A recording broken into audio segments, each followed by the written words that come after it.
On dit que chaque prédateur connaît sa proie. Mais dans la jungle de béton et de secrets du FBI, l'agent spécial Hélène Laurent était le prédateur alpha. Froide, méthodique et incorruptible, elle était celle qui trouvait l'ordre dans le chaos. Sa nouvelle cible, le Spectre, un nom murmuré dans l'ombre, un empire criminel sans visage. Le problème? Elle connaît déjà ce visage. Elle a déjà été dans ses bras. Pour le monde, c'est un monstre. Pour elle, c'est le souvenir du whisky, du sel marin et d'une nuit anonyme qui aurait dû être oubliée, mais qui a marqué son âme au fer rouge. Maintenant, la chasse a commencé, et le seul indice qui peut mener Hélène à sa cible est une photographie qui la condamne, la liant à jamais à l'homme qu'elle a juré de traduire en justice. Il sait qui elle est, et il ne fuit pas, il la guide. Ceci n'est pas une histoire sur le bien et le mal. C'est une histoire sur la zone grise, entre l'obsession et le devoir, où un adversaire devient votre seul confident. C'est l'histoire d'un homme qui a bâti un empire pour se protéger du monde, et de la femme qui devient sa seule faiblesse, et peut-être son unique salut. Laissez un en commentaire si vous avez déjà gardé un secret qui pourrait tout changer, et suivez pour plonger dans un monde où la loyauté est une arme et la confiance le plus dangereux des jeux. Préparez-vous pour l'histoire de l'agent qui devait capturer un fantôme, sans réaliser qu'elle avait déjà été capturée par lui. L'air dans la salle de crise du FBI était un mélange âcre de café froid, de métal et d'ambition. Pour l'agent spécial Hélène Laurent, c'était l'odeur de la maison, un sanctuaire d'ordre et de logique où chaque problème avait une solution, chaque chaos, un motif. Elle était en contrôle, toujours, jusqu'à cet instant. Après 6 mois de suivi de données sur 3 continents, nous avons enfin un visage, annonça le directeur adjoint Fournier, sa voix résonnante avec la gravité d'une déclaration de guerre. Mesdames et messieurs, je vous présente le Spectre. L'image granuleuse de la caméra de sécurité se figea sur l'écran de 70 pouces. Un homme quittant un hôtel de luxe sur la côte amalfitaine, le soleil italien sculptant des ombres vives sur son visage. Il portait un costume en lin clair, sans cravate, l'incarnation de l'élégance insouciante. Le monde d'Hélène Laurent ne s'effondra pas dans un grand fracas. Il se défit en silence.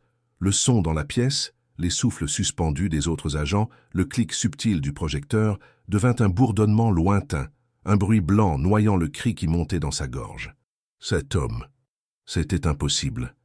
La logique, fondation sur laquelle elle avait bâti toute sa vie, se rebellait contre cette image.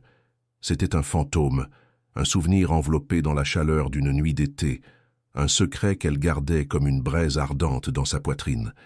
Il n'était pas censé exister dans son monde, et encore moins au centre de la plus grande enquête de sa carrière.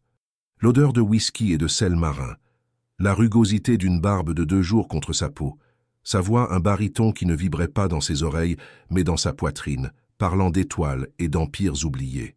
« Laurent, vous êtes en charge !» La voix de Fournier la tira du bord de l'abîme. « Quelles sont vos premières pensées ?» L'information prit le dessus. Des années à compartimenter, à réprimer le moi pour servir le devoir, érigèrent un mur de glace autour de la panique qui menaçait de la consumer. Elle sentit son cœur marteler ses côtes, un oiseau en cage, mais sa voix sortit stable, tranchante. « D'où vient l'image? Quelle est la date et l'heure exacte ?» demanda-t-elle, les yeux fixés sur l'écran, se forçant à voir une cible, et non le seul homme qui lui avait jamais fait oublier qui elle était. « Il y a 3 semaines, 07h00, heure locale. Un de nos contacts dans le renseignement italien l'a obtenu, répondit un technicien. 3 semaines. Le jour de son départ, le lendemain de la nuit qui a tout changé. Puis le technicien projeta l'image suivante, sous un angle légèrement différent, l'image qui la condamnait. Il était là, quittant toujours l'hôtel. Et à ses côtés, le dos tourné à la caméra mais reconnaissable à la cascade de cheveux sombres et à la silhouette de la robe qui était encore froissée au fond de sa valise, c'était elle. Un frisson glacial lui parcourut l'échine. Personne dans la pièce ne sembla le remarquer. Pour eux, ce n'était qu'une femme, une conquête passagère de la cible. Mais pour Hélène, c'était la preuve de sa propre damnation. Le seul indice que le FBI avait sur le criminel le plus insaisissable du monde l'incriminait. « C'est une piste, dit-elle, les mots sonnant comme du verre brisé dans sa bouche. Toute femme qui l'approche est une piste potentielle. Je veux qu'elle soit identifiée. » Elle donnait l'ordre de se traquer elle-même. C'était le seul coup possible. la seule façon de contrôler le récit. Le bourdonnement des néons se dissolvait dans le doux bruit des vagues se brisant sur les rochers. Le souvenir la ramena en arrière, sur cette terrasse de la côte amalfitaine. Elle y était allée pour s'échapper, pour se sentir anonyme, pour n'être qu'une femme, pas un agent. Et il était là, regardant l'horizon comme s'il pouvait le plier à sa volonté. Il n'occupait pas l'espace, il le commandait. Il y avait en lui une solitude, une quiétude qu'elle reconnut, celle de ceux qui voient le monde d'une altitude différente. Une nuit à oublier ou à se remémorer, avait-il demandé sans même se tourner alors qu'elle approchait, comme s'il l'avait attendue. « Je n'ai pas encore décidé », avait-elle répondu, surprise par sa propre honnêteté. Ils n'échangèrent pas de noms. Les noms appartenaient au monde réel, un monde de conséquences et d'histoire. Là, dans ce refuge hors du temps, ils n'étaient qu'un homme et une femme. Ils parlèrent pendant des heures. Il avait un esprit comme une lame, disséquant l'art, la politique, l'histoire, avec une précision qui la fascinait. Il l'écoutait, vraiment, avec une intensité qui lui donnait l'impression d'être la seule personne au monde. « Vous cherchez l'ordre dans le chaos », lui dit-il en faisant tourner la glace dans son verre de whisky. « C'est une quête noble mais futile. Le chaos gagne toujours. »« Et que cherchez-vous » demanda-t-elle. L'ombre d'un sourire toucha ses lèvres, un sourire qui n'atteignit pas ses yeux. « Je ne cherche pas, je construis. Des choses qui durent, immunisées contre le chaos. » Cette nuit-là, dans sa chambre, avec le son de la mer comme seul témoin, leur passion fut une conversation silencieuse, une rencontre de deux solitudes. Il ne s'agissait pas de plaisir, il s'agissait de reconnaissance. Dans ses bras, Hélène ne se sentit ni contrôlée ni possédée. Elle se sentit vue, dépouillée de son insigne, de son devoir, de son nom. Il la regardait et voyait la femme qu'elle se souvenait à peine d'être. Maintenant, de retour dans la froide réalité de la salle de crise, ce même regard la hantait depuis l'écran. Mais ce n'était pas un regard de passion, c'était un regard de défi. Il savait. La pensée la frappa avec la force d'un coup physique. Il savait exactement qui elle était cette nuit-là. La rencontre n'avait pas été une coïncidence. C'était un coup, et elle, l'agent méthodique et incorruptible, était tombée dans le panneau comme une débutante. Pire, la photo le montrait quittant l'hôtel avec elle. Il l'avait laissée être vue, délibérément. Le jeu ne commençait pas maintenant. Il était en cours depuis des semaines, et il était en train de gagner. Quand la réunion se termina, Hélène retourna à son bureau, ses pas fermes et mesurés sur le sol poli. Personne ne pouvait voir l'abîme qui s'était ouvert sous ses pieds. Elle s'assit, alluma son ordinateur et ouvrit un nouveau dossier. En haut, elle tapa le nom que le monde connaissait. Cible, le spectre. Mais dans son esprit, un autre nom résonnait. Un nom qu'il avait murmuré contre sa peau dans le silence avant l'aube. Un nom qui sonnait maintenant comme une sentence. Alaric. Elle regarda la femme reflétée sur l'écran sombre de son moniteur. Le visage était le même, les yeux déterminés, la mâchoire serrée. Mais quelque chose de fondamental avait changé. La question n'était pas de savoir qui il était. La question était, qui était-elle maintenant? La chasseresse ou la complice? L'agent ou la cible? La nuit à Washington DC était une toile de lumières artificielles et d'ombres profondes. Pour Hélène, la ville n'avait jamais semblé aussi oppressive. Son appartement, autrefois un refuge de silence et d'ordre, ressemblait maintenant à une cellule de verre. Chaque ombre semblait bouger, chaque bruit de la rue lui faisait retenir son souffle. Il avait envahi son sanctuaire professionnel. Maintenant, elle sentait sa présence dans son sanctuaire personnel. Elle se tenait au milieu de son salon, le dossier du spectre ouvert sur sa tablette, sa photo la fixant. Alaric. Ce visage n'était plus celui de l'amant anonyme, mais celui d'un marionnettiste. Il ne l'avait pas séduite, il l'avait étudiée. Il n'avait pas partagé une nuit avec elle, il l'avait recrutée pour un jeu dont elle ignorait même l'existence. Une rougeur brûlante lui monta au cou, un mélange d'humiliation et d'une colère froide et aiguë. Il l'avait utilisée, il avait transformé son moment de vulnérabilité en une arme contre elle. Son esprit d'agent se mit au travail, la seule défense qui lui restait. Quel était son but?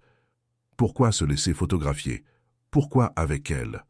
La réponse était aussi claire que brutale. Il la marquait.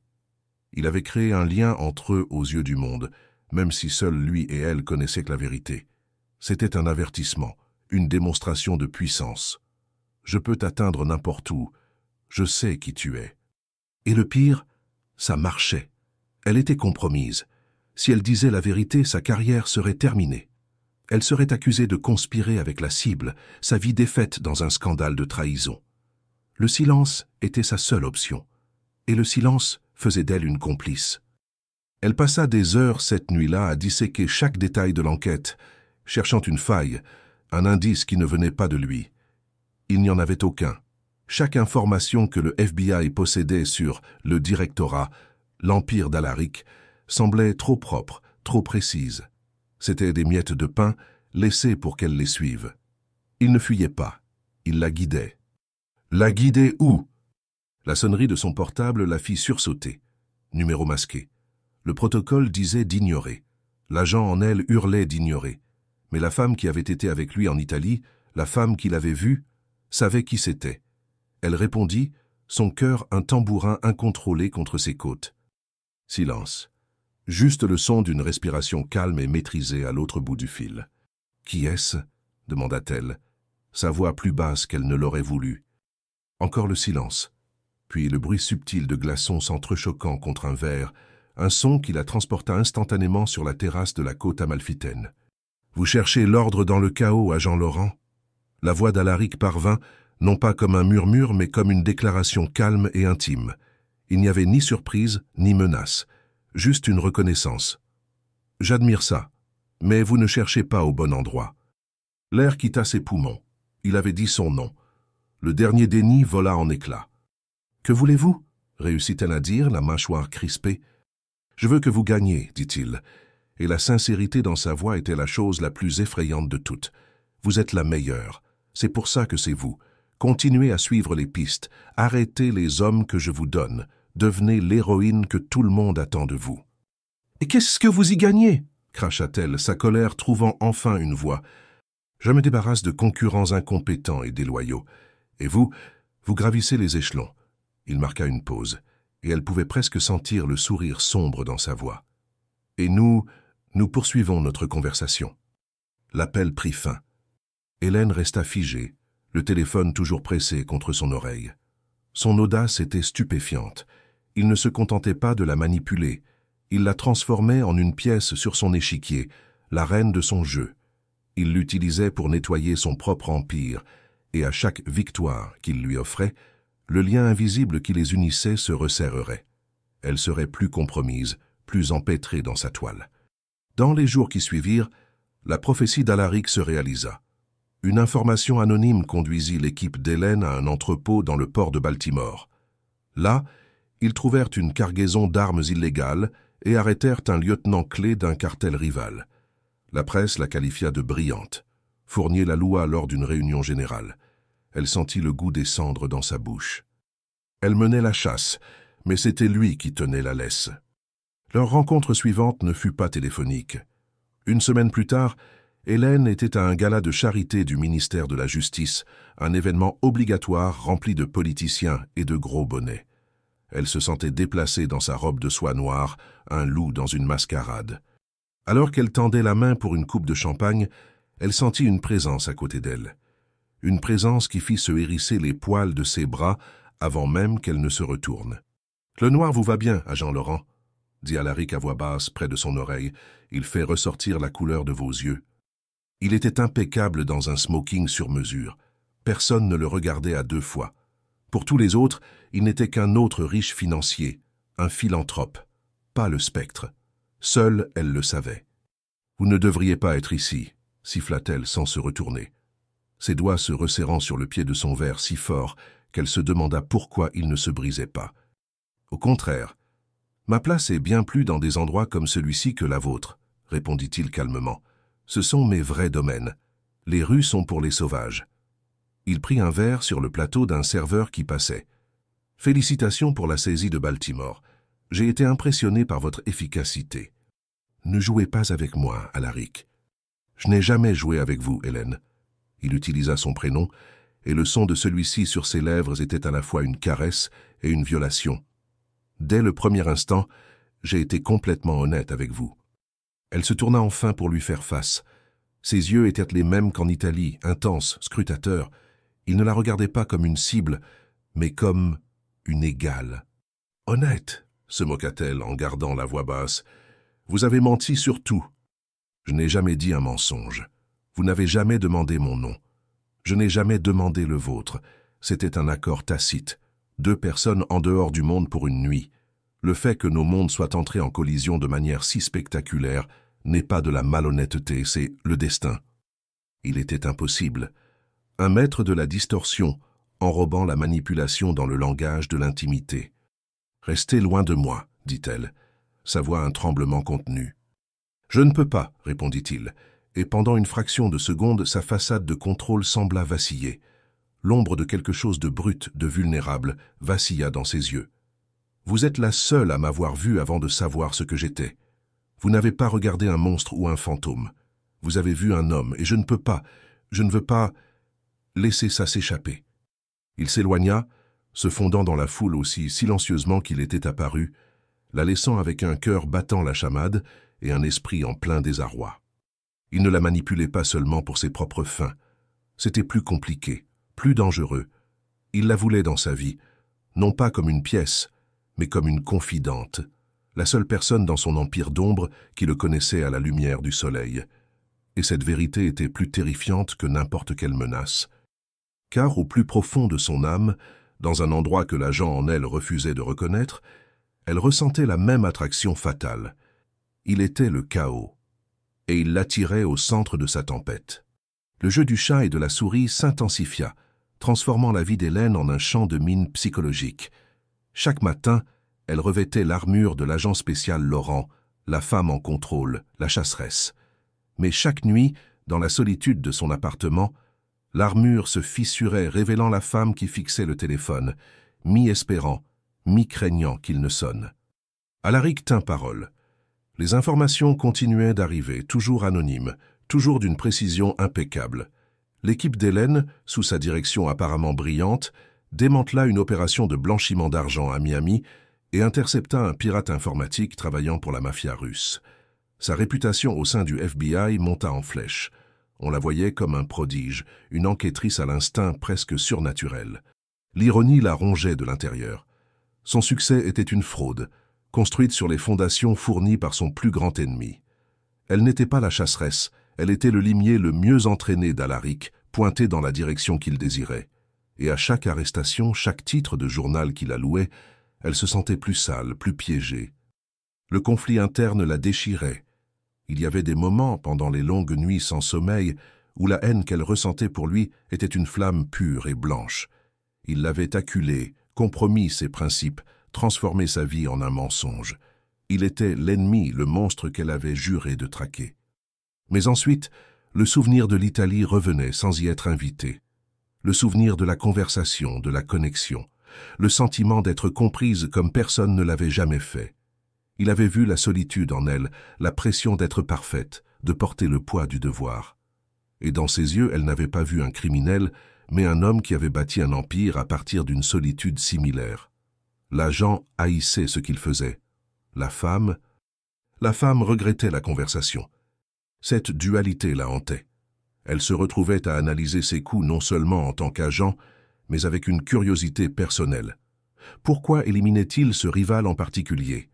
Ce mouvement en bourse, qui semblait aléatoire à son équipe, elle le reconnaissait comme sa signature. Subtil, brillant, dévastateur. Elle commençait à penser comme lui.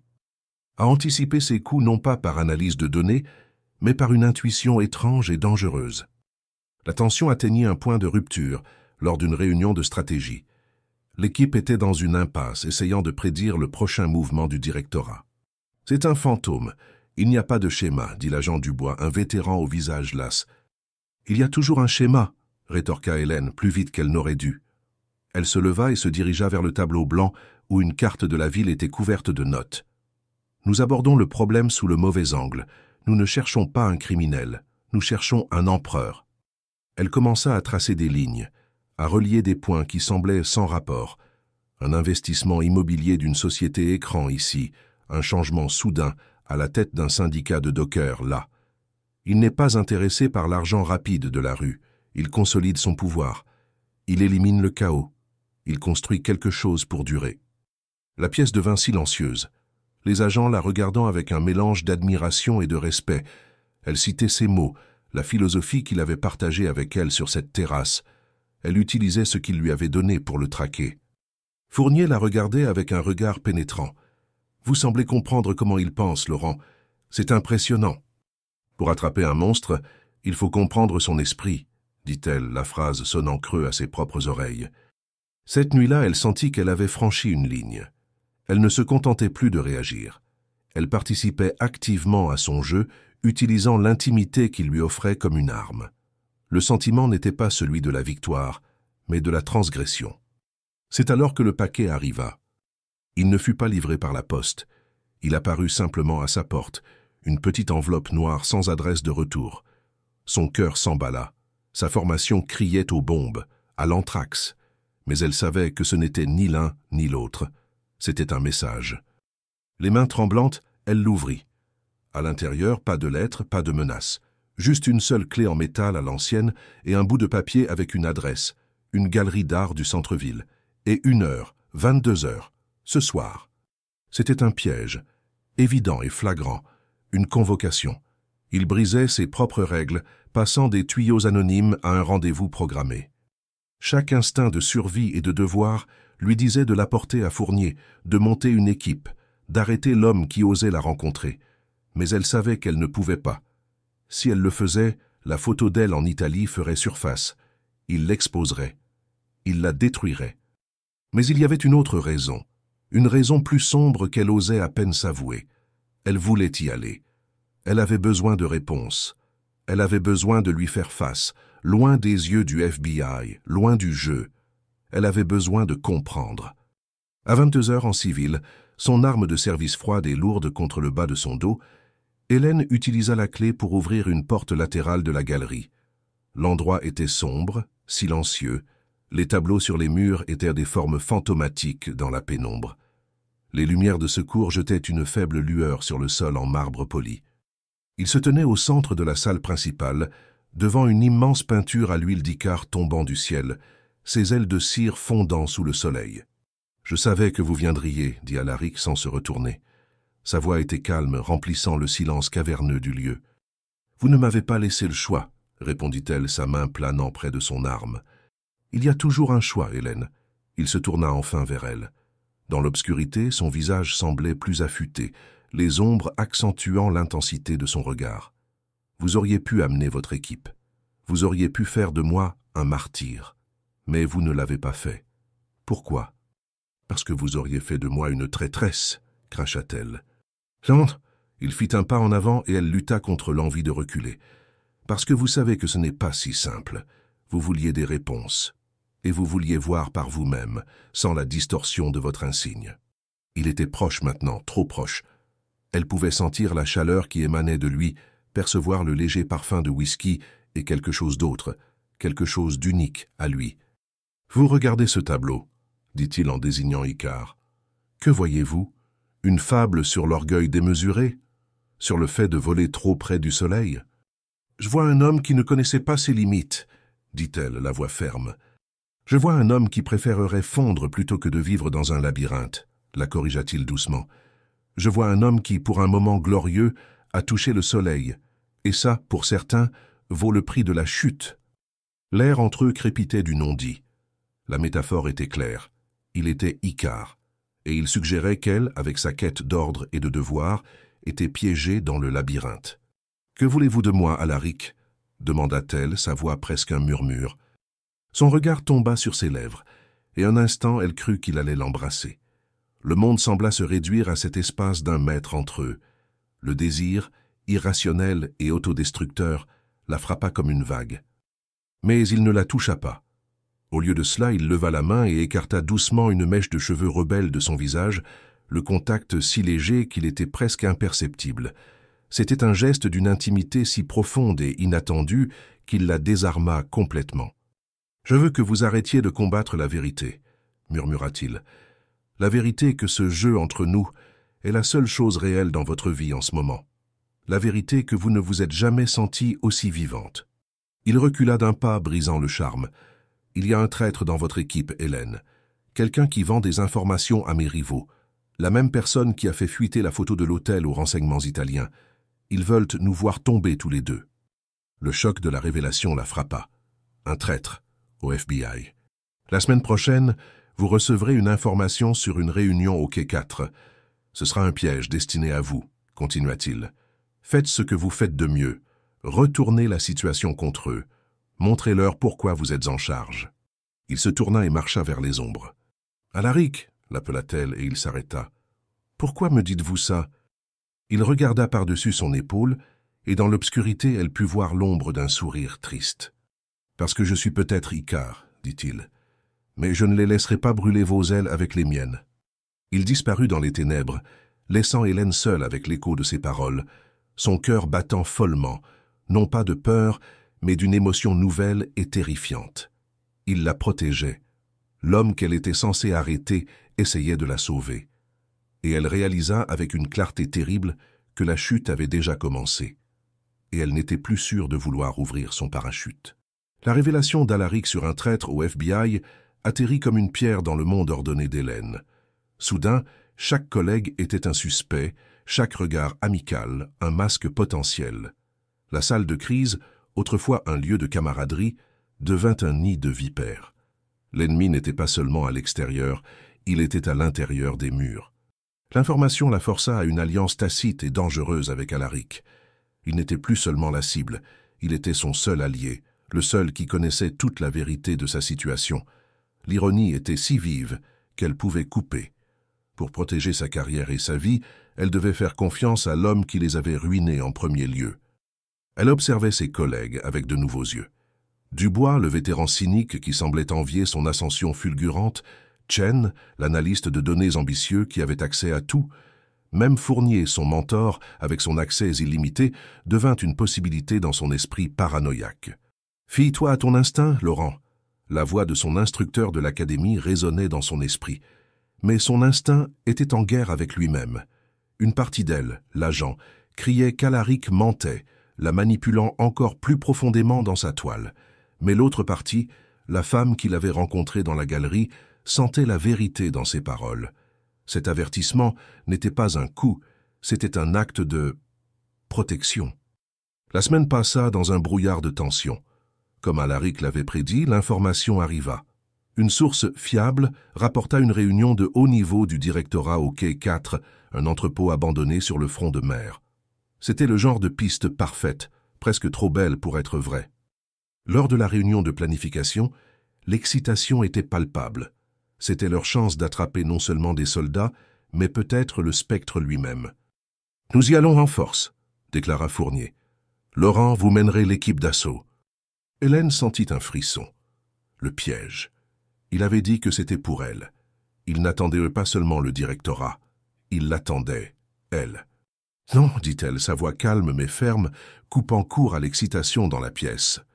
Tout le monde se tourna vers elle. C'est trop évident. Un entrepôt abandonné. C'est un cliché de film. Si le spectre est aussi intelligent que nous le pensons, il ne se réunirait jamais dans un endroit comme celui-ci. « Avez-vous une meilleure suggestion ?» demanda Fournier, les sourcils froncés. « Surveillance, répondit-elle. Pas d'équipe d'assaut, juste 2 équipes de surveillance, une à chaque extrémité du quai. Nous observerons, nous verrons qui se présente. Si c'est légitime, nous pourrons appeler des renforts. Si c'est un piège, nous n'aurons risqué la vie d'aucun agent. » C'était une approche prudente et logique. Personne ne pouvait argumenter contre la sécurité des agents, mais dans son esprit, c'était un coup d'échec. Alaric l'avait prévenu du plateau. Maintenant, elle déplaçait les pièces. Dubois renifla. « Sauf votre respect, Laurent, parfois il faut prendre des risques pour la récompense. Ça fait des mois qu'on traque ce type. Et nous continuerons à le traquer vivant, agent Dubois, » contra-t-elle froidement. Fournier réfléchit un instant, puis hocha la tête. « Faites à votre façon, Laurent. Mais si nous manquons notre chance de l'attraper, la responsabilité sera mienne, » termina-t-elle. La nuit de l'opération, une pluie fine et froide tomba sur la ville, transformant les lumières du port en taches d'aquarelle. Hélène était dans une camionnette de surveillance à 500 mètres du quai 4, les yeux rivés sur les moniteurs montrant les flux des caméras à longue portée. La radio crépitait du silence tendu des autres équipes. Les heures s'éternisèrent. L'entrepôt resta sombre et silencieux. Dubois, dans l'autre camionnette, s'impatientait, sa voix à la radio remplie de frustration. « Rien, Laurent. C'était une fausse piste. On aurait dû y aller. » « Maintenez » fut tout ce qu'elle dit, son cœur battant à un rythme lent et lourd. C'est alors qu'elle le vit. Pas au quai 4, mais dans le bâtiment adjacent, une ancienne usine de conditionnement de poissons. Une seule lumière, au 3e étage. Une fenêtre qui avait une ligne de mire parfaite sur l'entrée du quai 4. Un perchoir de sniper. Toutes les unités, concentrez-vous sur le bâtiment à l'est du quai 4, 3e étage, 4e fenêtre depuis la gauche, dit-elle dans la radio, sa voix basse et urgente.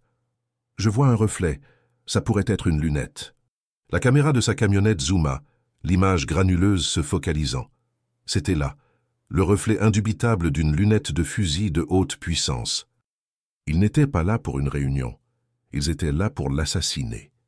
« Équipe Bravo », ordonna-t-elle, « avancez sur le bâtiment est, entrée silencieuse, je veux celui qui est à cette fenêtre vivant. » Ce qui suivit fut une démonstration d'efficacité du FBI. En 10 minutes, l'équipe de Dubois fit irruption dans le bâtiment. Il y eut un bref bruit de lutte à la radio, puis la voix de Dubois essoufflée. « Cible neutralisée. Nous avons un tireur en garde à vue. Fusil de sniper, il avait une photo de vous, Laurent. » L'air dans la camionnette d'Hélène sembla se raréfier. Alaric n'avait pas menti, il l'avait sauvé. Le tireur était un professionnel, mais pas un membre connu d'une organisation criminelle. Un mercenaire. Lors de l'interrogatoire, il ne dit rien. Mais son équipement racontait une histoire. Technologie de surveillance de qualité militaire, un fusil sur mesure. Quelqu'un avec des poches profondes l'avait engagé. Le vrai prix, cependant, vint du téléphone prépayé qu'ils trouvèrent sur lui. L'équipe d'analyse de données de Chen réussit à briser le cryptage. Il n'y avait qu'un seul numéro dessus, qui menait à un téléphone enregistré au nom d'une société écran. Quand Chen lut le nom du propriétaire de la société à voix haute dans la salle de crise le lendemain, Hélène sentit le sol se dérober sous ses pieds. La société appartenait à Marc Fournier, son patron, son mentor. Le silence dans la pièce était absolu. Tout le monde regardait Fournier qui devint pâle, son visage un masque de choc et de déni. « C'est ridicule, c'est un coup monté », balbutia-t-il. Mais les preuves étaient irréfutables. Les dossiers financiers montraient d'importants paiements de la société écran vers le compte offshore du tireur. Fournier était le traître. Il vendait des informations aux rivaux d'Alaric, essayant d'éliminer les deux camps pour son propre profit. La photo d'Hélène en Italie, divulguée par lui pour la discréditer et la retirer de l'enquête le moment venu. Il l'avait sous-estimée. Il avait sous-estimé la loyauté d'Alaric envers elle. Loyauté. Le mot résonna dans l'esprit d'Hélène alors qu'elle regardait des agents, ses propres collègues, arrêter le directeur adjoint du FBI. Cette nuit-là, elle retourna à son appartement, mais le sentiment de violation avait été remplacé par un calme étrange. Elle avait sauvé sa carrière, démasqué le traître, elle avait gagné, mais ce n'était pas sa victoire, c'était la leur. Elle alla à la fenêtre et regarda la ville. Elle ne savait pas comment, mais elle sentait qu'il regardait aussi, depuis un gratte-ciel de l'autre côté de la ville. Ils étaient connectés par ce secret, cette bataille partagée. Son téléphone vibra sur la table. C'était un SMS d'un numéro inconnu. « Icar vole toujours. Attention au soleil. Ah !» Elle effaça le message. Mais les mots restèrent. Il ne se contentait pas de la protéger. Il l'avertissait. Sa chute était toujours une possibilité. Et maintenant, plus que jamais, elle réalisait qu'elle volait juste à côté de lui, et le labyrinthe en dessous semblait de moins en moins attrayant. Elle lui était redevable, un agent du FBI redevable à l'homme qu'elle était censée arrêter. La toile était plus serrée que jamais, et ce n'était plus une prison. Ça commençait à ressembler à un cocon. La chute de Fournier provoqua des ondes de choc au sein du FBI.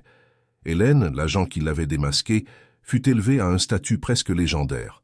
On la voyait comme incorruptible, une héroïne qui avait fait le ménage dans sa propre maison.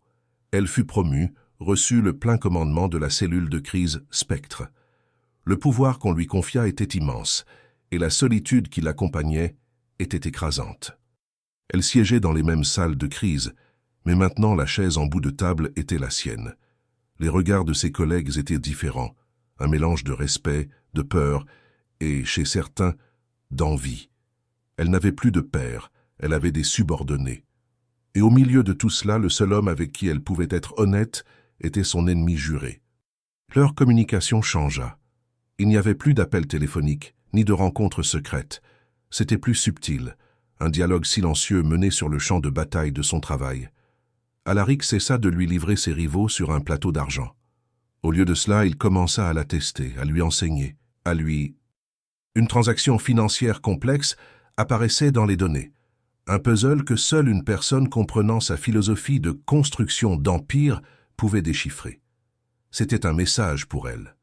En le résolvant, non seulement elle abattait un de ses ennemis, mais elle en apprenait aussi davantage sur l'architecture de son vaste syndicat, le directorat. C'était une danse dangereuse. Pour le monde, elle se rapprochait de plus en plus de sa cible, mais en réalité, elle devenait la plus grande experte mondiale de l'esprit d'Alaric. Elle connaissait ses schémas, son aversion pour le gaspillage, sa préférence pour les coups de force discrets plutôt que la violence ostentatoire. Elle le connaissait. Et cette connaissance la changea. Elle commença à voir le monde comme lui, un système complexe de pouvoir, plein de chaos, attendant d'être ordonné. La ligne entre l'agent et la cible devenait dangereusement floue. Une nuit, épuisée après une journée de 18 heures, elle était dans son bureau, les lumières de la ville scintillant en contrebas. Elle fixait le tableau d'épreuves, son visage au centre de tout. Elle ne ressentait plus la haine initiale. Elle ne ressentait pas la colère de la manipulation. Elle ressentait une connexion réticente, une sorte de respect professionnel qui se transformait en quelque chose de personnel.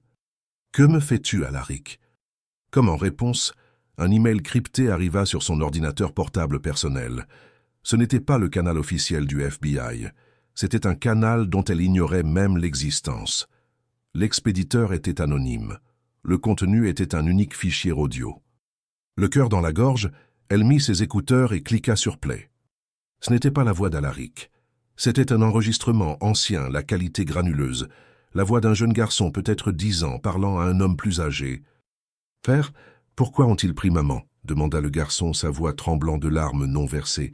« Parce que ce sont des hommes faibles, Alaric, » répondit la voix de l'homme avec un accent d'Europe de l'Est. « Et les hommes faibles ont peur des femmes fortes. Ils détruisent ce qu'ils ne peuvent pas contrôler. »« Ce n'est pas juste, » dit le petit Alaric.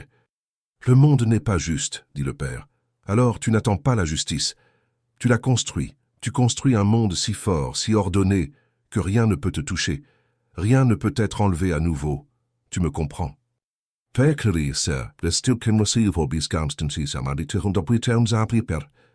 L'enregistrement prit fin. Hélène retira les écouteurs, ses mains tremblantes. Il lui avait donné un morceau de son passé, une clé non pas de son empire, mais de son âme, l'origine de sa quête obsessionnelle de contrôle, la blessure qu'il avait façonnée. Ce petit garçon, pleurant sa mère, était le fantôme dans la machine, l'architecte du directorat. Ce n'était pas un monstre né du mal, c'était un garçon qui avait juré de construire des murs si hauts que personne ne pourrait plus jamais le blesser. L'acte était d'une vulnérabilité si profonde et calculée qu'il lui coupa le souffle. Il ne jouait plus seulement aux échecs, il se montrait à elle, couche par couche. Il l'invitait dans son labyrinthe, non pas comme une chasseresse, mais comme la seule personne qu'il pensait capable de le comprendre. Elle se détesta pour la larme qui coula sur sa joue. C'était une faiblesse, c'était de la compassion pour l'ennemi, mais c'était indéniablement réel. Le lendemain, elle passa à l'action. Utilisant les informations qu'il lui avait indirectement données, elle découvrit une réunion majeure du directorat prévue dans une maison de vente aux enchères d'art de luxe à Genève, en Suisse. C'était la plus grande opportunité qu'ils aient jamais eue, la chance d'attraper tout son cercle intime d'un coup. Ses subordonnés voulaient organiser une opération internationale, un raid à grande échelle. « Canon !» dit Hélène lors de la réunion. Sa voix était calme mais remplie d'une nouvelle autorité. La violence engendre le chaos, et le chaos est leur terrain de jeu. Nous utiliserons l'ordre. Elle exposa un plan brillant, non pas de force mais de finesse. Au lieu d'un raid, elle organisa un gel coordonné des avoirs. En collaboration avec les autorités suisses et le Trésor américain, au moment exact de la réunion, chaque compte bancaire, chaque actif numérique, chaque ligne de crédit liée au lieutenant d'Alaric serait gelée simultanément. « Nous prendrons leur pouvoir sans tirer un seul coup de feu, » expliqua-t-elle. « Un empereur n'est rien sans son trésor. Nous transformerons ces généraux en mendiants au milieu d'un conseil de guerre. » Le plan fut exécuté à la perfection. Au moment où les hommes les plus puissants du directorat s'assirent, leurs empires financiers s'évaporèrent. La panique s'installa. La loyauté bâtie sur l'argent se dissolut en accusations et méfiances. L'organisation implosa de l'intérieur, exactement comme Hélène l'avait prédit. C'était sa plus grande victoire. Un chef-d'œuvre de stratégie qui serait étudié à Quantico pendant des années, et c'était le plus grand message qu'elle aurait pu envoyer à Alaric. « Je te comprends. Je peux utiliser tes propres règles contre toi. » Cette nuit-là, elle était dans sa chambre d'hôtel à Genève, regardant la neige tomber sur le lac. Cette fois, elle savait qu'il appellerait. Le téléphone sonna, numéro masqué. « Bonsoir, Hélène, » dit Alaric. Il n'y avait pas de colère dans sa voix, il y avait de l'admiration. « Bonsoir, Alaric. »« C'était brillant, dit-il. Utilisez l'ordre, mon père aurait été impressionné. »« J'ai appris du meilleur, » répondit-elle, l'aveu flottant dans l'air entre eux. Il y eut une longue pause. Le silence n'était pas inconfortable. C'était un espace où les vérités non dites pouvaient respirer. « Vous les avez brisées, dit-il. Mon cercle intime, ma structure de pouvoir, c'est en ruine. »« C'est mon travail, » dit-elle doucement. « Toi, c'est vrai. » Il marqua une pause. « Maintenant, il ne reste plus qu'une seule pièce sur l'échiquier, Hélène. Le roi. » Son cœur rata un battement. « Savez-vous où je suis ?» demanda-t-elle. « Je sais toujours où vous êtes, » répondit-il. « Regardez par votre fenêtre. » Elle se dirigea vers la grande baie vitrée. De l'autre côté du lac, au sommet du plus luxueux hôtel de la ville, une seule lumière s'alluma dans la suite Pentouse. Un phare dans la nuit. « La partie est terminée, Hélène, » dit-il, sa voix maintenant plus basse, plus intime. « Il ne reste que la conversation finale. Venez me rejoindre. Pas d'équipe, pas d'armes. Juste vous et moi. La chasseresse et le roi. Finissons ça comme ça a commencé. » L'appel prit fin. Elle resta là, fixant la lumière de l'autre côté du lac. C'était la fin de la ligne. Son devoir était clair. Appeler les autorités suisses, encercler l'hôtel, l'arrêter. C'était la conclusion de mois de travail, l'aboutissement de sa carrière. Mais elle savait qu'elle ne le ferait pas. Pas encore.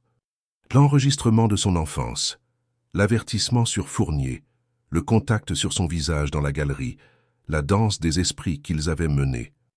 Ce n'était plus une question de devoir, c'était une question de fin de leur histoire. Elle prit son arme de son étui et la posa sur la table de chevet. Elle attrapa son manteau. Alors qu'elle sortait dans la nuit froide de Genève, vers la lumière de l'autre côté du lac, elle s'avoua enfin la terrifiante vérité. Elle n'allait pas arrêter Alaric. Elle allait le rencontrer. Et elle ne savait pas si elle y allait en tant qu'agent ou en tant qu'Hélène. Peut-être qu'à la fin, il n'y avait plus de différence. La traversée du lac fut comme la traversée du Styx. Le bateau-taxi fendait l'eau sombre et glacée, laissant derrière lui la rive sûre de son devoir et s'approchant de la rive de l'inconnu. Chaque mètre qui la rapprochait de cette lumière solitaire au sommet de l'hôtel était un pas conscient loin de la femme qu'elle était. L'air froid de la nuit suisse était vif, mais ce qui la faisait frissonner, c'était la guerre en elle. Le hall de l'hôtel était un sanctuaire de luxe tranquille. Marbre, or et le son étouffé de conversations discrètes. Personne ne l'arrêta. L'ascenseur privé pour la suite Pentouse attendait, sa porte ouverte comme une invitation. Il avait préparé le chemin. Chaque détail, comme toujours, était sous son contrôle. L'ascenseur monta dans un silence rapide. Hélène regarda les chiffres changer, chaque étage un battement de son cœur. Elle n'avait pas de plan. Pour la première fois de sa vie professionnelle, elle opérait sans protocole. Elle agissait à l'instinct, sur un besoin viscéral de voir cette histoire arriver à sa fin. Les portes de l'ascenseur s'ouvrirent directement sur la suite. L'espace était vaste, minimaliste, avec des baies vitrées offrant une vue panoramique sur Genève et les Alpes enneigées au-delà. Le seul son était la douce mélodie d'un violoncelle jouant d'un système audio invisible. Et il était là. Pas en costume ou en smoking, mais en pantalon sombre et pull en cachemire gris. Il était pieds nus, un verre de whisky à la main, debout devant la fenêtre, observant la ville. Il ne ressemblait pas à un roi dans son château, mais à un homme dans sa cellule auto-imposée. Il se tourna alors que la porte se refermait. Son regard n'était pas celui d'un adversaire, ni même d'un amant. C'était celui de quelqu'un qui attendait depuis très longtemps. « Hélène, » dit-il, la voix calme. « Alaric !» Elle resta près de la porte, l'espace entre eux chargé du poids de tout ce qui s'était passé. L'Italie, le jeu, les arrestations, les vies changées, tout les avait menés à ce moment, à cette pièce. « Vous êtes venu seul, » observa-t-il. « Ce n'était pas une question. »« Vous saviez que je le ferais, » répondit-elle. « J'espérais, » la corrigea-t-il doucement. « L'espoir est une variable dangereuse, je l'évite généralement. » Il désigna un fauteuil en cuir près de la cheminée. « Je vous en prie. » Elle ne bougea pas. « Pourquoi, Alaric, pourquoi tout ça? Le jeu, les indices, me faire venir ici, vous auriez pu disparaître 1000 fois. »« Disparaître, c'est fuir, » dit-il en faisant un pas vers elle. « Je ne fuis pas, je contrôle, et j'ai réalisé qu'il y avait une chose que je ne pouvais pas contrôler. Vous. » Il s'arrêta à quelques mètres d'elle. En Italie, pour une nuit, je n'étais pas le spectre. J'étais juste un homme parlant à une femme sur une terrasse. Et c'était réel. Plus réel que n'importe quel empire que j'ai jamais bâti. Quand j'ai découvert qui vous étiez, j'avais un choix. Vous détruire et disparaître ou voir ce qui se passerait. « Alors vous avez joué avec moi, » dit-elle, l'accusation manquant de force. « J'ai dansé avec vous, » répondit-il. « Je vous ai testé, je vous ai enseigné. Je voulais voir si la femme que j'ai rencontrée en Italie pouvait survivre au monde de l'agent qu'elle utilisait comme bouclier. Et vous n'avez pas seulement survécu, vous avez prospéré. Vous êtes devenu plus que ce qu'ils attendaient de vous. Vous avez détruit mon monde, murmura-t-elle, la confession lui échappant. J'ai détruit votre cage, dit-il, sa voix emplie d'une conviction passionnée. Vous n'étiez pas faite pour suivre les ordres, Hélène. Vous étiez faite pour les donner. Vous n'étiez pas faite pour suivre des schémas. Vous étiez faite pour les créer. Je n'ai rien détruit. Je vous ai juste montré qui vous êtes vraiment. C'était une distorsion, une manipulation magistrale. Mais au fond de son cœur, une partie d'elle se demandait s'il avait raison. Elle ne s'était jamais sentie aussi puissante, aussi en contrôle de son propre destin que ces derniers mois. « Et maintenant ?» demanda-t-elle. « Que se passe-t-il maintenant? Je vous arrête. Vous me tuez. » L'ombre d'un sourire toucha ses lèvres. « Nous finissons la conversation. » Il combla la distance entre eux, et cette fois, elle ne recula pas. Il se tenait juste devant elle, si près qu'elle pouvait voir le reflet des flammes de la cheminée dans ses yeux. Il ne la toucha pas. L'espace entre eux vibrait. « Je vais me rendre, Hélène, » dit-il à voix basse. Le choc la frappa. De toutes les possibilités qu'elle avait envisagées, celle-ci n'en faisait pas partie. « Quoi? Mon empire est brisé. Mes lieutenants sont soit en prison, soit m'ont trahi. La partie est terminée. Le roi est échec et mat, parla-t-il avec une calme résignation. Mais l'issue de la partie dépend de qui capture le roi. » Il leva la main, non pas pour la toucher, mais pour désigner le téléphone dans sa poche. « Vous pouvez passer l'appel. Amenez vos collègues. Vous serez l'agent qui a fait tomber le spectre. Votre légende sera complète. Vous aurez l'ordre que vous avez toujours cherché. » Elle le dévisagea, son esprit tourbillonnant. C'était ça, la victoire, la fin, tout ce qu'elle avait toujours voulu. Alors pourquoi cela ressemblait-il à une défaite? « Quelle est l'autre option ?» demanda-t-elle, sa voix à peine audible. Ses yeux se plantèrent dans les siens, et l'intensité qui s'y trouvait la maintint captive. « L'autre option, c'est qu'il n'y a pas de capture. Le spectre disparaît ce soir. Tué dans une tentative d'évasion, peut-être. Une fin propre pour vos dossiers. »« Et vous ?» demanda-t-elle, son cœur battant la chamade. « Alaric survit, » murmura-t-il, et il recommence. Quelque part loin, quelque part où il n'a plus besoin de construire de murs. Il marqua une pause, le poids de son offre finale suspendu dans l'air, et il attend. « Attends quoi ?»« Vous, » dit-il, sa voix brute d'une vulnérabilité qu'elle n'avait jamais entendue. « Pour qu'un jour, quand vous serez las de votre labyrinthe d'ordre, quand vous réaliserez que la légende qu'ils ont bâtie pour vous n'est qu'une autre cage, vous saurez qu'il y a un endroit dans le monde où vous n'avez pas à être un agent, où vous pouvez juste être Hélène. » Le choix était impossible.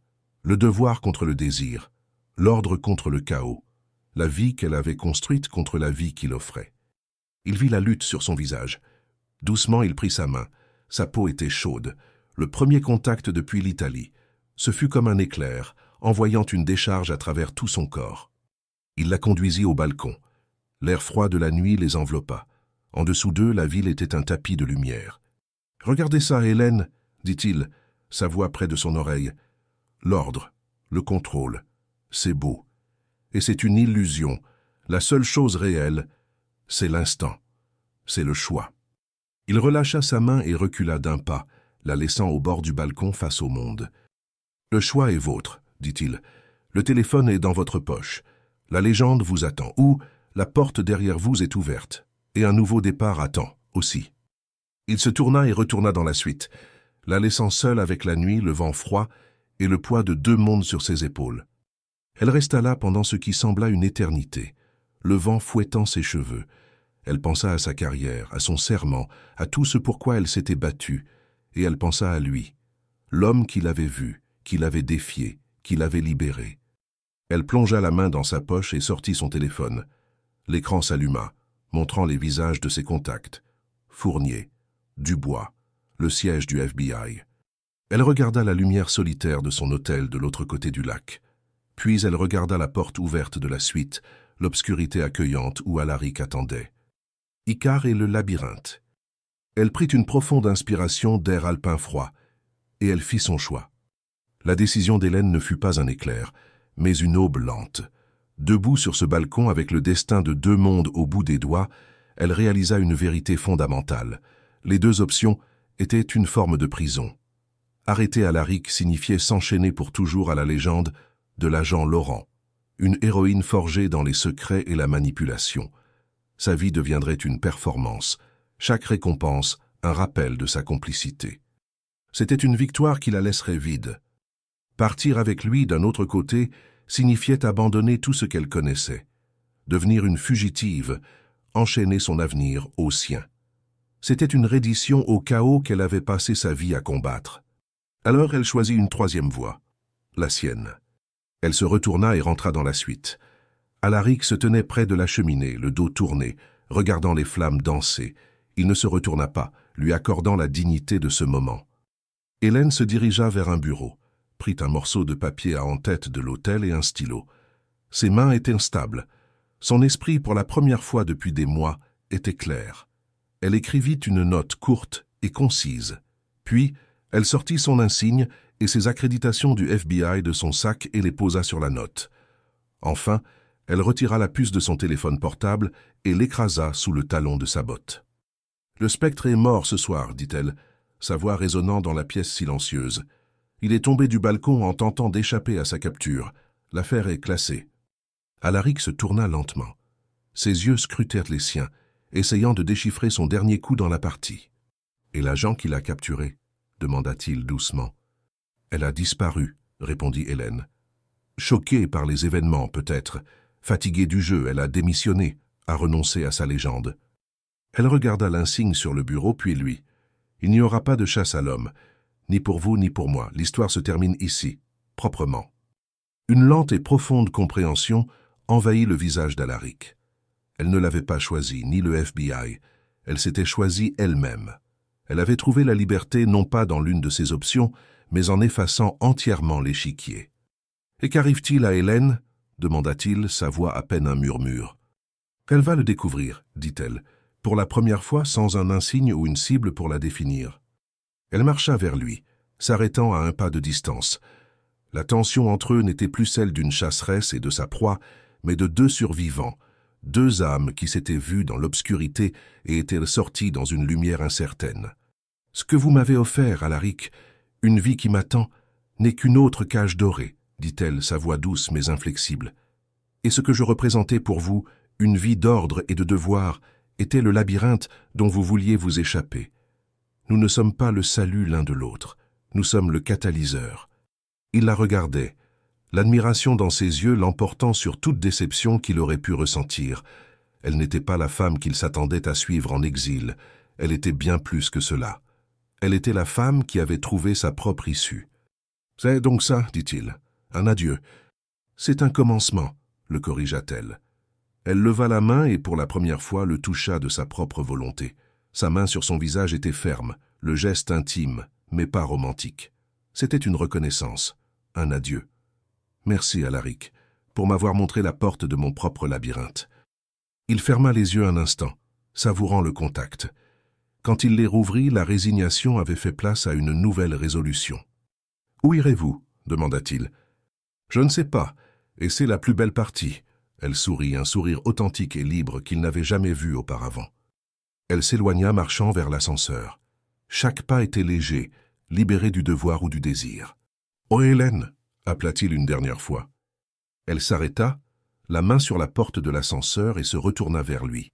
« Si jamais vous décidez que vous ne voulez plus être seul, commença-t-il. « Je saurai comment vous trouver, termina-t-elle pour lui. Ce n'était pas une promesse, c'était un constat, une porte laissée entr'ouverte, non pas vers l'avenir, mais vers la possibilité. Elle entra dans l'ascenseur et les portes se refermèrent, laissant Alaric seul dans la suite, le silence rempli seulement par le crépitement du feu. Il regarda l'insigne sur le bureau, puis la ville à l'extérieur. Elle ne l'avait pas arrêté, elle l'avait libéré de son jeu, de son obsession. Finalement, la chasseresse avait offert à sa proie le cadeau ultime, l'anonymat. Hélène sortit dans la nuit de Genève, non pas en tant qu'agent, non pas en tant que fugitive, mais simplement en tant que femme, sans nom, sans passé, juste le présent. Exactement comme elle s'était sentie ce premier jour sur la côte amalfitaine. Le cercle était complet. Elle ne savait pas où la route l'amènerait, que ce soit vers un petit village des Alpes ou une métropole animée de l'autre côté du monde. Mais alors qu'elle marchait dans les rues silencieuses et enneigées, sous un ciel plein d'étoiles, elle se sentit en paix. La guerre était finie. Et pour la première fois, elle sentit que l'ordre qu'elle avait si désespérément cherché n'était pas dans le monde extérieur, mais en elle-même. Et c'était une fondation sur laquelle elle pouvait, enfin, commencer à construire quelque chose de réel, quelque chose qui durerait. 6 mois plus tard, le soleil toscan était chaud et généreux. Il baignait les collines verdoyantes, les rangées de vignobles et les anciennes villas en pierre d'une lumière dorée et somnolente. Dans l'une de ces villas, nichée au milieu des cyprès, une femme avait les mains dans la terre. Le sol était riche et sombre sous ses ongles, le parfum du basilic et du romarin flottant dans l'air. Hélène, bien qu'elle utilisât rarement ce nom maintenant, préférant le son de Cassia que lui donnaient ses voisins italiens, avait trouvé un rythme dicté non pas par des affaires ou des délais, mais par le lever et le coucher du soleil, par le changement des saisons. Sa vie, autrefois une équation complexe de stratégie et de risque, était devenue une simple poésie de travail physique et de plaisir simple. Elle ne s'était pas enfuie, elle s'était redécouverte, la femme qui existait avant le FBI, avant le serment, avant le poids du monde, la femme qui aimait l'odeur de la pluie sur la terre sèche et le goût du vin qu'elle avait elle-même aidé à récolter. Le FBI avait accepté sa démission avec perplexité et regret. L'histoire officielle, celle qu'elle avait laissée derrière elle, était celle d'un épuisement professionnel. La légendaire agent Laurent, brisé par l'affaire qui l'avait rendu célèbre, avait choisi l'anonymat plutôt que la gloire. C'était un récit propre, tragique et surtout clos. Ils cessèrent de la chercher. Quant à Alaric, le monde croyait le spectre mort. La nouvelle de sa chute d'un hôtel de Genève fut une note de bas de page discrète dans les journaux financiers, la fin silencieuse d'un fantôme. Aucun corps ne fut retrouvé dans le lac glacé, mais pour le monde, le roi était mort. L'empire du directorat se défit en lutte intestine et en arrestation, exactement comme Hélène l'avait prévu. Parfois, la nuit, assise sur sa véranda avec un verre de Chianti, elle pensait à lui. Elle se demandait où il était, quelle vie il construisait. Le danger ne lui manquait pas, ni le jeu. Mais la conversation lui manquait, le sentiment d'avoir son esprit égalé, défié. Il était un fantôme dans sa mémoire, tout comme il l'était pour le reste du monde, un puissant rappel d'une vie qui semblait appartenir à quelqu'un d'autre. Un jour, alors qu'elle était au petit marché du village pour acheter du pain frais, elle vit un journal. C'était un journal international, laissé par un touriste. Dans la section économique, un petit article attira son attention. Il parlait d'un mystérieux investisseur qui rachetait des terres dégradées dans des régions reculées de Patagonie pour les transformer en réserves naturelles protégées. Un philanthrope qui opérait par le biais d'intermédiaires, dont personne ne connaissait le vrai nom. Son surnom dans le monde financier, en raison de sa nature insaisissable, était le gardien. L'article mentionnait sa philosophie, construire quelque chose qui dure, immunisé contre le chaos. Hélène sentit un sourire toucher ses lèvres. Un sourire qui n'était que pour elle. Il allait bien. Il ne construisait pas un empire de pouvoir, mais un de postérité. Un autre type d'ordre. Le garçon qui avait tout perdu protégeait maintenant ce qui restait. Elle acheta le journal et le ramena chez elle. Non par sentimentalité, mais comme un signe de reconnaissance à travers le monde. La partie était terminée, mais la partie d'échec de leur vie continuait, sur des échiquiers séparés, avec de nouvelles règles. Cet après-midi-là, une vieille voiture poussiéreuse s'arrêta devant sa villa. Un homme âgé, le facteur local, en sortit avec un paquet. « Signora Cassia », la salua-t-il avec un sourire. « Ceci est arrivé pour vous. Pas de cachet de la poste, juste une adresse. » C'était une simple boîte en bois. Elle remercia le facteur et la rentra. Il n'y avait pas d'adresse de retour. Elle n'en avait pas besoin. Le cœur battant un peu plus vite, elle ouvrit la boîte. À l'intérieur, sur un lit de velours noir, se trouvait un seul objet, une petite bouteille en verre contenant un liquide ambré. À côté, une petite carte. Dessus, dans une écriture élégante et familière, était écrit « Whisky de l'île d'Islay », avec des notes de sel marin, pour les nuits où la conversation vous manque. Il n'y avait pas de signature. Il n'en fallait pas. Elle prit la bouteille. Le poids était solide dans sa main.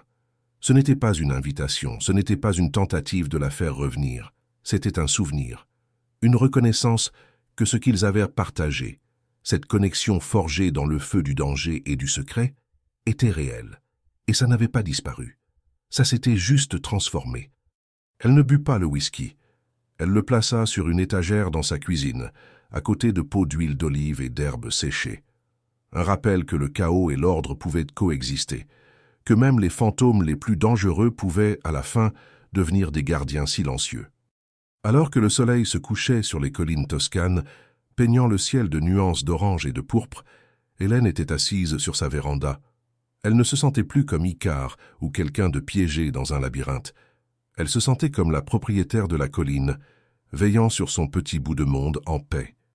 Leur histoire n'avait pas la fin d'un roman d'amour, avec les amants s'enfuyant ensemble au coucher du soleil. Elle avait une fin bien plus rare et plus vraie. Une fin où tous deux se trouvaient non pas l'un l'autre, mais eux-mêmes. Et ça, réalisa-t-elle, était la seule victoire qui comptait. 2 ans passèrent. La vie de Cassia en Toscane s'approfondit, ses racines s'ancrant dans la terre avec la même ténacité que ses vignes. Elle n'était plus une visiteuse, une étrangère se cachant. Elle faisait partie du paysage. Elle connaissait le nom de chaque commerçant, le cri de chaque enfant, la façon dont la lumière du matin frappait la vallée.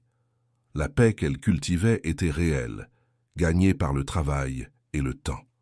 Mais même dans le jardin le mieux entretenu, les graines du passé peuvent rester en sommeil.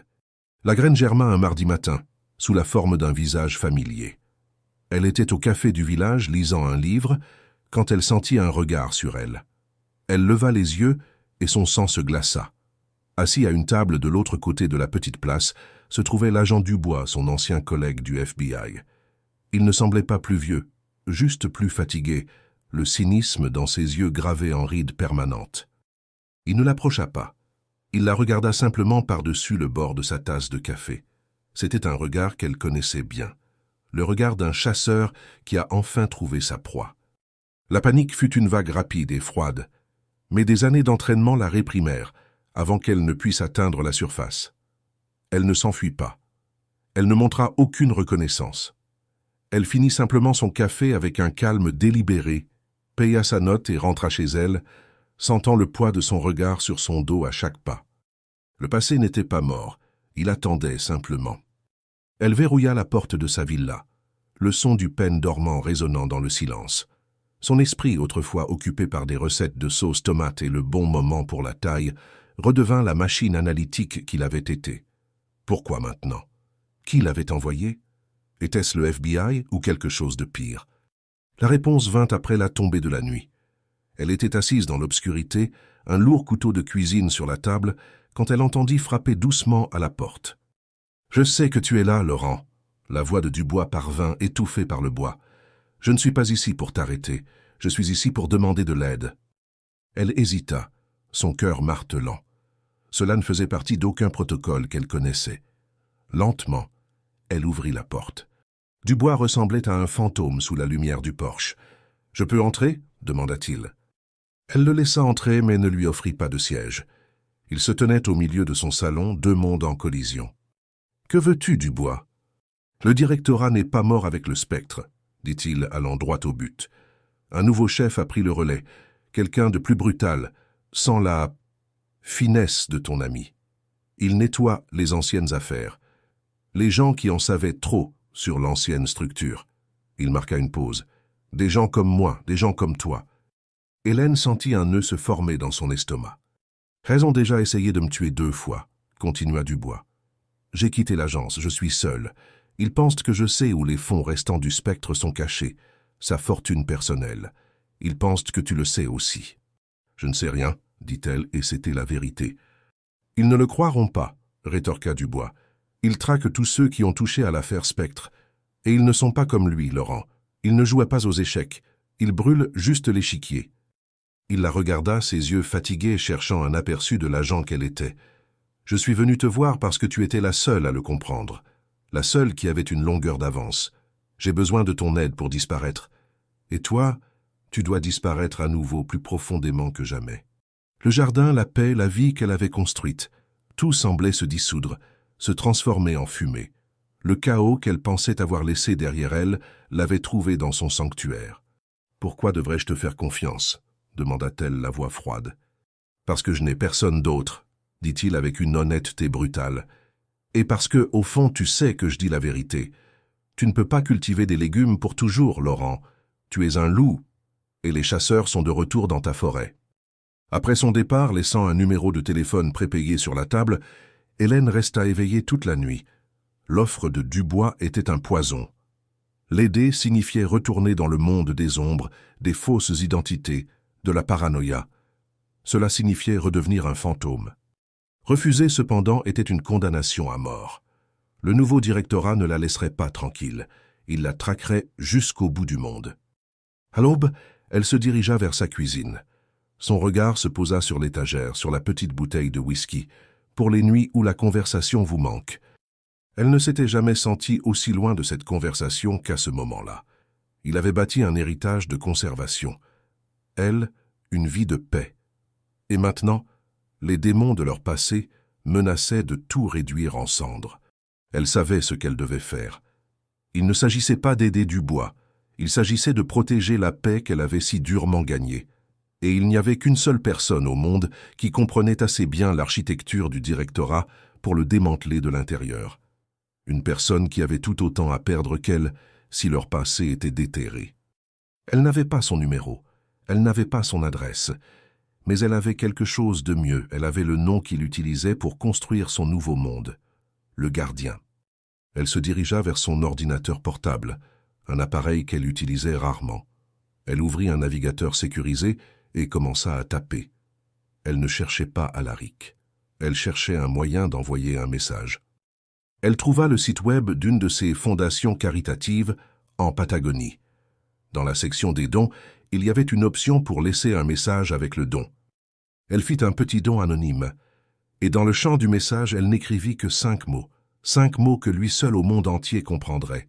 « Les corbeaux sont dans les vignes ». C'était une phrase qu'il lui avait dite en Italie, alors qu'ils regardèrent les oiseaux tournoyer au-dessus des collines, une métaphore pour les ennuis qui se profilaient à l'horizon. Elle envoya le message et ferma l'ordinateur portable. Elle ne savait pas s'il le verrait, ne savait pas s'il répondrait, mais elle avait joué sa dernière pièce. Elle avait envoyé un signal au seul autre joueur restant dans la partie. Alors qu'elle préparait un petit sac avec de l'argent liquide, un faux passeport et l'essentiel, elle ressentit un étrange sentiment de calme. La paix de la Toscane était belle, mais peut-être que Dubois avait raison. Peut-être qu'elle n'avait jamais été faite pour être une jardinière. Peut-être que sa nature n'était pas de cultiver, mais de chasser. Et les chasseurs étaient de retour dans sa forêt. 3 jours. 3 jours de silence tendu. Hélène ou Cassia ou qui que ce soit qu'elle était maintenant vivait dans un état d'alerte maximale. Chaque voiture qui passait, chaque visage inconnu au marché était une menace potentielle. La paix de sa villa toscane était devenue une façade fragile au-dessus d'un abîme de danger. Elle avait contacté Dubois, acceptant de le rencontrer à Rome, mais elle repoussait son départ, attendant. Attendant un signe, un écho du fantôme. Le soir du 3e jour, elle était assise sur sa véranda, l'obscurité de la campagne italienne totale, quand elle l'entendit. Le bourdonnement subtil, presque imperceptible, d'un moteur électrique. Une voiture de luxe, se déplaçant silencieusement sur le chemin de gravier menant à sa maison. Ce n'était pas Dubois, son style était plus bruyant. Elle ne courut pas à l'intérieur pour une arme. Elle ne se cacha pas. Elle resta simplement assise, un verre de vin intact sur la table, et attendit. La voiture s'arrêta. Les phares s'éteignirent. Une silhouette sombre émergea et se dirigea vers elle. Il ne se déplaçait pas comme un assassin avec furtivité, ni comme un policier avec autorité. Il se déplaçait avec une familiarité tranquille, comme quelqu'un qui rentre à la maison. Il s'arrêta au pied des marches de la véranda, la faible lumière de la maison sculptant son visage dans les ombres. C'était Alaric, plus âgé peut-être. Il y avait des rides d'inquiétude autour de ses yeux qui n'étaient pas là avant, et ses cheveux étaient un peu plus gris aux tempes. Mais l'intensité dans son regard était la même. La même qu'il avait tenue sur une terrasse en Italie, dans une galerie à Washington, dans une suite d'hôtels à Genève. « Des corbeaux, Hélène » dit-il, sa voix un baryton bas qui semblait appartenir à la nuit.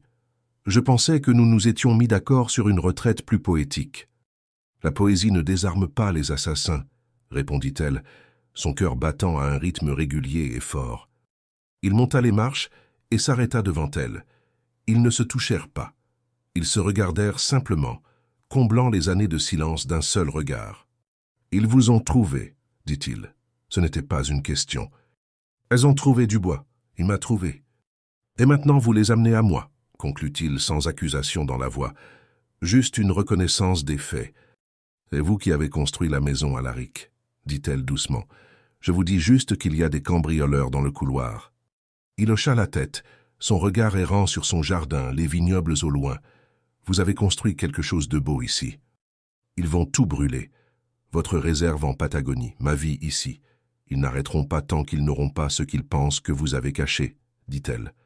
Alaric ramena son regard sur elle. « Je n'ai rien caché. L'argent est allé entièrement aux fondations. Ils chassent un fantôme. » Essayez de leur expliquer ça. Il resta silencieux un long moment, le stratège en lui calculant les probabilités, analysant le nouvel échiquier qui leur avait été imposé de force.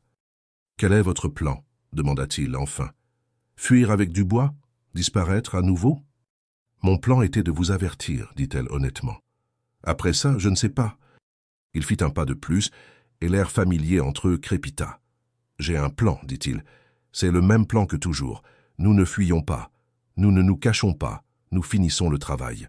« Nous » répéta-t-elle, le mot suspendu dans l'air. « Ils veulent ce qui était à moi. Ils utilisent mes stratégies, pervertissent ma philosophie de l'ordre, » dit-il, une fureur froide et contrôlée durcissant sa voix. « Ils utilisent mon nom, mon héritage, pour créer le genre de chaos que j'ai passé ma vie à essayer d'éliminer. Ce n'est pas seulement une attaque contre nous, Hélène, c'est une offense personnelle. » Il la regarda, et au fond de ses yeux, elle ne vit pas le spectre, le seigneur du crime, ni le gardien, le philanthrope. Elle vit le garçon qui avait juré de construire quelque chose qui durerait. Et les nouveaux chefs du directorat gribouillaient des graffitis sur les murs de son château. « Que proposez-vous » demanda-t-elle. « Je propose que nous cessions d'être des fantômes et que nous redevenions des chasseurs, » dit-il. « Vous et moi, ensemble. Nous ne démantèlerons pas le directorat, nous l'éradiquerons, nous brûlerons leur échiquier, comme vous l'avez dit. Nous leur montrerons ce qui se passe quand ils acculent 2 loups qu'ils croyaient apprivoiser. » L'offre était de la folie. C'était une invitation à retourner dans les ténèbres, la violence, tout ce qu'elle avait laissé derrière elle. Mais c'était aussi la seule issue. Pas une évasion, mais une purification. Une chance de régler le passé une fois pour toutes, pour qu'ils puissent tous les deux avoir un avenir. « Pourquoi » murmura-t-elle. « Pourquoi faire ça? Vous pourriez disparaître. Ils ne vous trouveraient jamais. »« Parce qu'ils sont venus pour vous, » dit-il simplement, comme si c'était la seule réponse qui comptait. « Ils sont entrés dans votre jardin. et personne n'entre dans votre jardin. La déclaration était si farouchement protectrice, si indéniablement possessive, qu'elle lui coupa le souffle. Elle regarda sa maison, ses vignobles, la vie paisible qu'elle aimait, et elle sut qu'elle ne serait jamais vraiment en paix tant qu'il resterait une seule pièce de l'ancien jeu en jeu. « D'accord, Alaric, dit-elle, la décision se solidifiant. Allons chasser. » Un sourire lent, dangereux et terriblement familier se répandit sur son visage. Le spectre était de retour, et cette fois, il ne jouait pas contre l'agent du FBI. Il jouait à ses côtés. La fin de leur histoire ne serait pas dans un coucher de soleil toscan, ce serait dans le feu. Et peut-être, juste peut-être, que ce qui émergerait des cendres serait quelque chose qu'ils pourraient tous deux appeler un foyer. Il tendit la main, pas pour une poignée de main, pas pour une caresse, mais une invitation, à se lever et à le rejoindre. Hélène posa sa main dans la sienne. Sa peau était chaude, sa prise ferme. C'était le début de la fin. Et pour la première fois depuis longtemps, elle n'avait pas peur. Elle était chez elle. La guerre était revenue la chercher, et elle réalisa que, peut-être, la guerre était l'endroit où elle avait toujours appartenu, à ses côtés.